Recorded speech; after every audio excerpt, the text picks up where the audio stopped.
I PR'd all 3 of my Deka solo races in the last 2 weekends, and I knocked off a total of 5 minutes and 5 seconds. And here's how. I'm honestly still in shock too. It's crazy. Hey y'all, it's Katie and welcome back to my channel. Today, you guessed it, we are gonna be talking about some major PRs I've had recently within my Deka races, how those came about, what were the factors involved, and what key zones did I change or did I get better at to make it happen? So let's go. So 2 weekends ago, I ran my solo Deka Fit in Austin, and then last weekend I ran my solo mile and my solo strong, and I PR'd all 3 of them. So I wanted to get a few extra races in just to get a few extra times on the leaderboard before the leaderboard was locked for the season after qualifying season ended. But for my Deka Fit, my PR ended up being from 47.14 down to 45.13, which is 2 minutes and 1 second off. And then my Deka Mile PR went from 24.13 down to 22.13, so that's a total of 2 minutes off. And then here's the one that just blows my mind, because this is my A race, and the one I've simmed the most is my Deka Strong.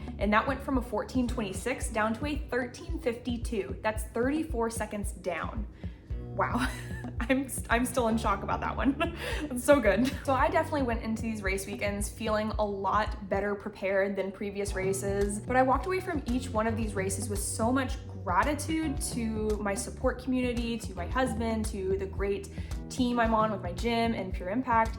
And I love the communities I've surrounded myself with, but I also came away with so much joy because I just love being out there in the grittiness of it, working towards that finish line and giving it my all, knowing that I'm emptying the tank in the process and giving it my best effort. So again, I'm just so proud and thankful of all the work that I've put into this, but also the people that have helped me get there as well. So there's a lot of factors that go into this. And speaking of those factors, we're gonna look at 5 key factors that affect how I raced and why I think I got those PRs at this time. And our first factor here, we've already talked about a little bit with community, but this is a program. Joining a program that can really push you and encourage you to find success.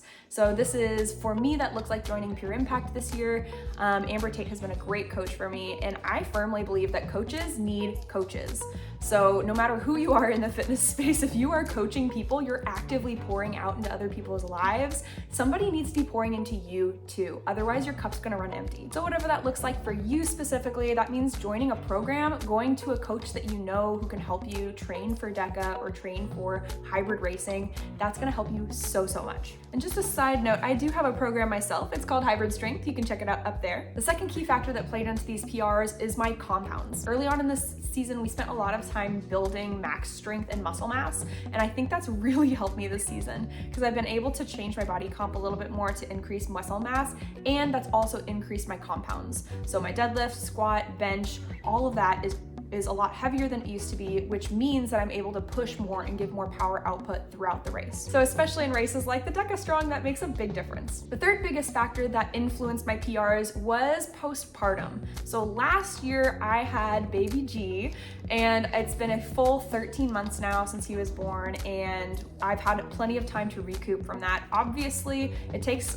between a year and 18 months to fully get back to where you were pre-pregnancy. So I'm still officially not there yet, but I've made such big strides in my postpartum recovery. I'm very proud of how far I've come so far. It took me 6 months to finally feel normal again, and then about 9 months to finally feel like an athlete again.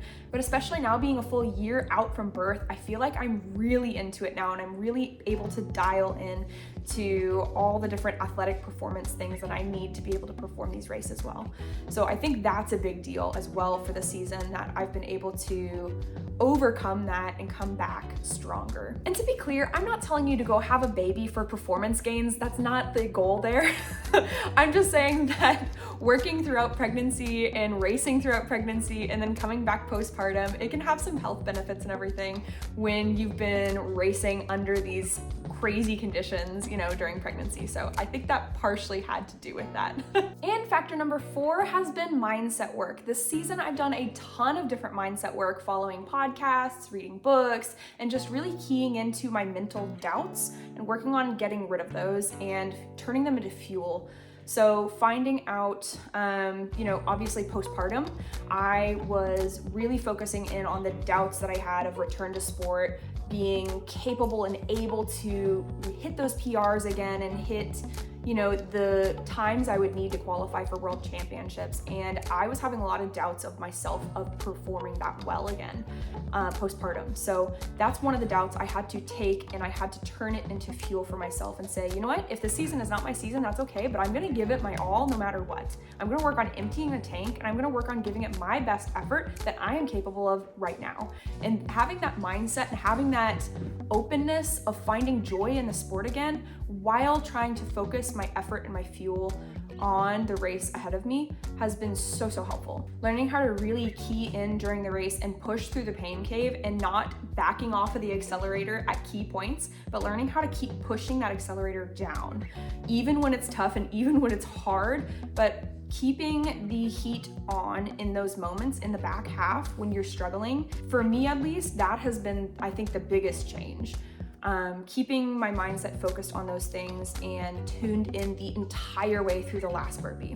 Because there were several times during each of those races where I wanted to back off the pedal and settle for less and say, you know what, it's okay if I add 10, 20 seconds onto my time. I need this right now. I need to relax the pedal. But I told myself, you are capable of more.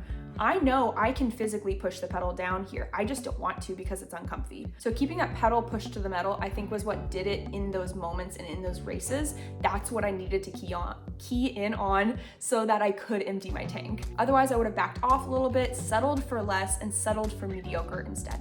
One of the books I've been reading that has been super helpful is called How Bad Do You Want It?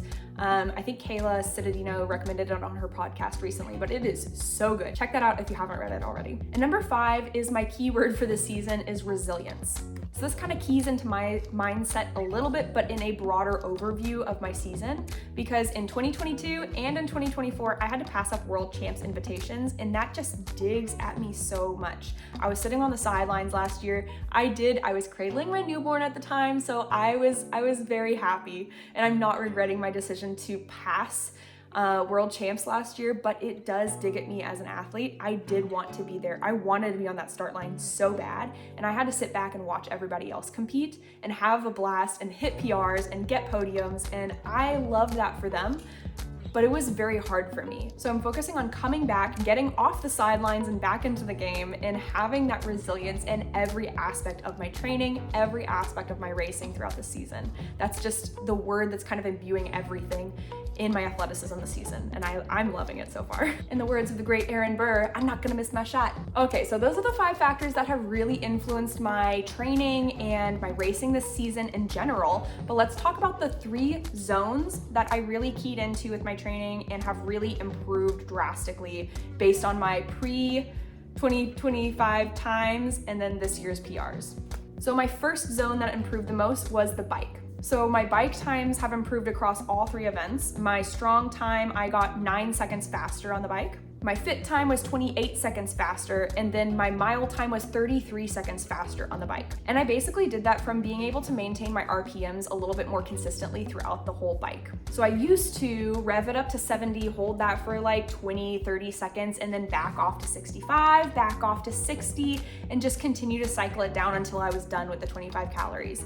Now my goal is to stay between a hard line of 70 to 65, and I'm not gonna go below that. So I try to hang on to 70 as long as I can, and then once it gets a little bit too much near the last like 30 seconds or so, then I'll rev it down to 65 just to catch my breath before the ball over. But by doing that, I'm able to maintain a more consistent RPM throughout the bike, which means an overall faster time. Then the second zone I've improved is the tank. And let's be honest here, I do have a little bit of baby weight on me, so I do have a higher body mass currently, which does help the tank. So that is one factor to consider here. But my strong time, that was a funny sound with my hands. My strong time improved by 25 seconds on the tank, and then my mile time improved by 28 seconds on the tank. Now, here's one interesting fact. My tank time did increase for the Deka Fit by about 8 seconds compared to my last PR, just because I was so fatigued by that time in the race, I needed a breather. So I decided to slow down on the tank a little bit so I could really hit it on the last run and the last burpee. So that was a conscious decision I made during the Deka Fit, but it still worked out because I PR'd. But that 8 or 9 seconds I spent on the tank really did pay off, because overall my running was so much better on the Fit, which leads into my third zone is running. So I am a strong athlete.